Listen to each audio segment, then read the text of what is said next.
لاول مره اطلع افتح الكاميرا وانا مش عارف بجد، حرفيا انا مش عارف اتكلم في ايه. هتقول لي اتكلم عن الماتش، يعني اقول لك عايز اتكلم عن الماتش. ساوثهامبتون لسه جايبه هدف في كريستال بالاس، هدف ولا اروع. هتقول لي يا عم ايه علاقه ده بده؟ انت بتتكلم على الاهلي ولا؟ اقول لك والله زهق، والله العظيم زهق. انا مش عارف اعمل ايه. اصابه تريزيجيه دي كمان اللي مش فاهمها.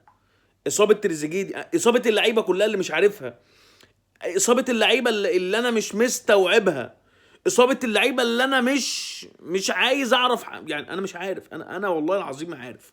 انا بجد اتخنقت من كم من اللامبالاه من اللعيبه. اتخنقت من كم. مصطفى شوبير يا جماعه، مصطفى شوبير لازم الوحيد اللي في المباراه ياخد حقه. وتريزيجيه اللي هو يعتبر الحسنه الوحيده اللي بتعمل كل حاجه في الهجوم، خرج مصاب الشوط الاول. قول لي بقى احنا هنعمل ايه؟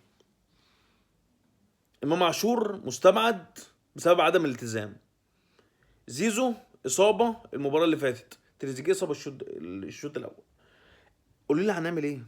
ده يعني ده يعني ده اكتر حد، ده هداف الاهلي في الفتره الحاليه. قولوا لي هنعمل ايه؟ نشوف الشوط التاني هترسى بينا عليه اصلا. سلام.